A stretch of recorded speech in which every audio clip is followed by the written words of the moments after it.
2003. This was simply a different era of football. Pads were bigger. Reebok was huge. And hits like this were not only allowed, but celebrated. Since I began making recruiting-related videos, I've always avoided these older classes since photos and videos of this era are more rare to find. Mixtapes on DVD were much more common during this time, since YouTube didn't even exist until 2005. Fortunately, I found just enough information out there to bring you the 2003 Rivals Top 10 Recruits, a class that ranges from infamous busts to one of the game's most celebrated college superstars. Now let's go ahead and kick things off with number 10. In 2003, the top-ranked recruit out of New Jersey was Greg Olsen. Listed at 6'6" and 235 pounds, Olsen was simply a beast. He pretty much did everything. His dad, who was his high school coach, said he was actually a better defensive player at the time, but in college, he projected as a tight end, and Olsen committed to Notre Dame to play with his older brother. But after not playing as a freshman, Olsen transferred to the bad boys of college football at the time, the University of Miami. While attending the U, Olsen put together a modest career. He was never a standout statistically. In 2005, he earned honorable mention All-ACC, which for a 5-star talent seemed underwhelming, at least statistically. But for the most part, this wasn't his fault. He still projected well to the next level, as pro scouts viewed him more so as a talented kid that lacked the proper offense and coaching in college to really go off. Perhaps what he was most known for at the time was the infamous 7th Floor Crew rap song. While some find it funny, it didn't go over well, and it actually hurt his stock a bit. But after a legendary combine performance, Olsen went on to be selected at the end of the first round by the Chicago Bears. Now, he was reasonably successful as their top tight end for 4 years, but where Olsen made his legacy was in Carolina. With many solid years as Cam Newton's go-to guy, Olsen notched 3 straight 1,000-yard seasons and had an overall awesome pro career. He's currently 7th all-time in career receiving yards among tight ends. Now, before we go on to number 9, this video is brought to you by Bear Mattress. There's nothing like the convenience of having a premium mattress designed to upgrade your sleep, improve your lifestyle and overall quality of life, shipped right to your door for free. You get started by taking the Bear's Sleep Quiz, which matches you to the perfect mattress based on your body type and sleep preferences. I'm someone who likes to sleep on my side, and I prefer to lay on a firm mattress, so I was recommended to get the Elite Hybrid, which was delivered to me about 2 months ago. The mattress comes rolled up in a box and is easy to set up. Overall, I've really enjoyed sleeping on this mattress. Its firmness is perfect, and my regular sleep-induced back pain decreased instantly. There's a 120-night sleep trial to test the mattress out and ensure that you love it. Bear Mattress also includes a lifetime warranty, and they offer financing options and flexible payment plans. Visit bearmattress.com/KTO to get 30% off your new mattress with code KTO.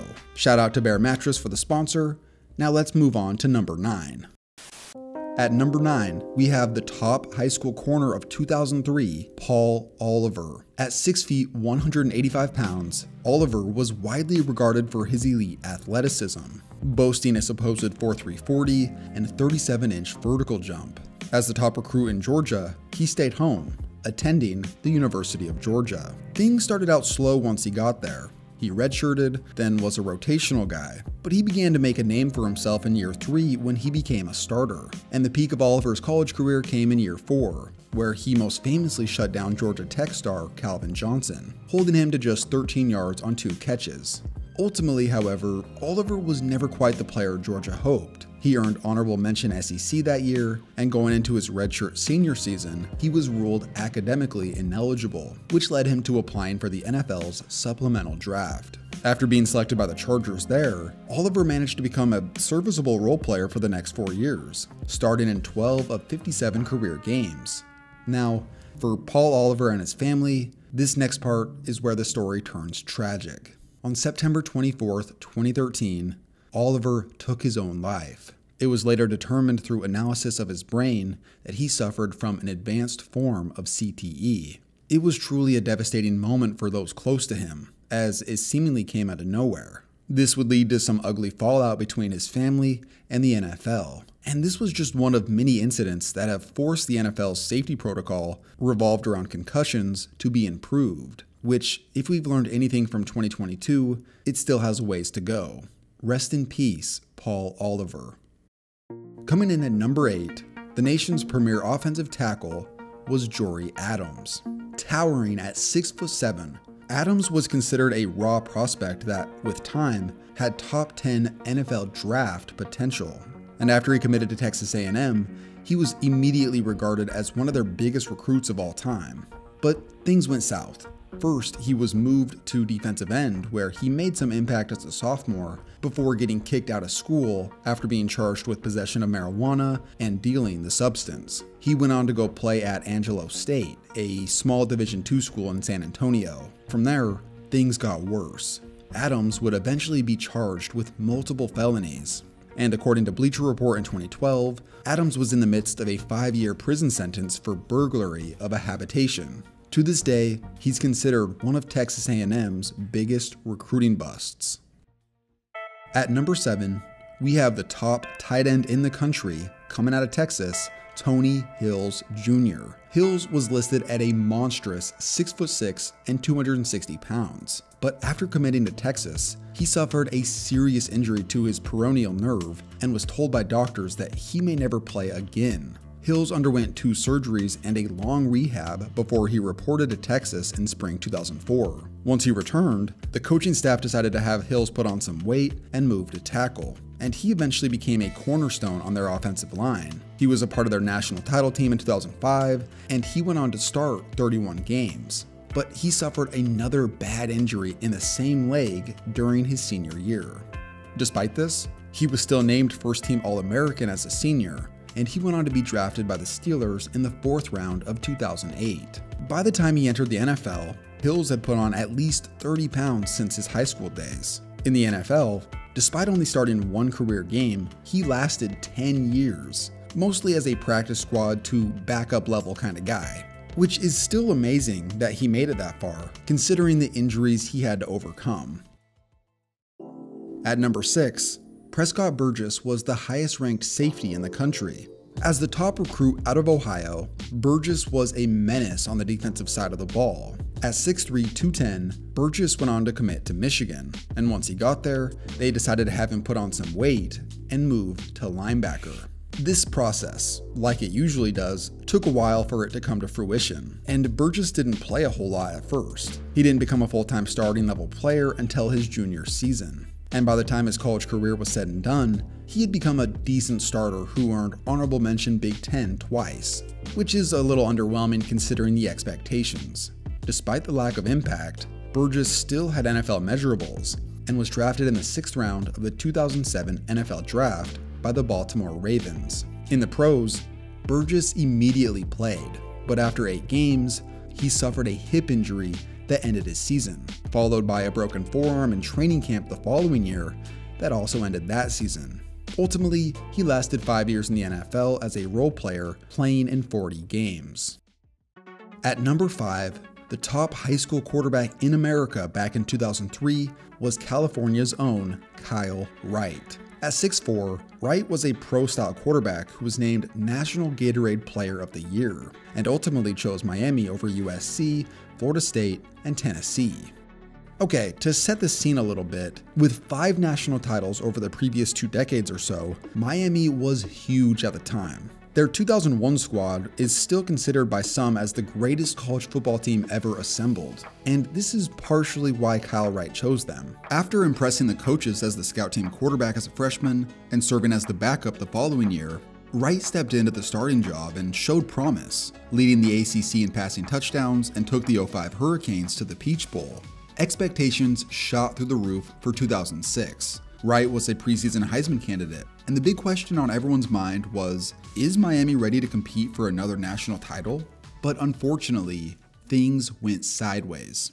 Through 9 games, Wright struggled mightily to the point of being booed by his own fans versus Virginia Tech. And to make matters worse, he suffered a broken thumb during that game, and it ended his season early. The following year was even worse. His season started with being benched and reinstated as the starter, and then throwing more interceptions than touchdowns as Miami went on to finish 5-7. To put it simply, Wright was a disappointment, but he certainly got screwed over in a variety of ways. Perhaps most notably, Wright dealt with 3 offensive coordinators in 3 years. Following a rough end to his days in Miami, Wright pursued the NFL, but never made a roster. Coming in at number 4, the best wide receiver in the country was Tampa native Andre Caldwell. As a senior, Caldwell led the Jefferson High Dragons to a state title as their quarterback. Then he went and balled out as a receiver in the U.S. Army All-American Bowl. Eventually, Caldwell committed to Florida, and by the time he was a sophomore, Caldwell was a reliable piece in the Gators' offense.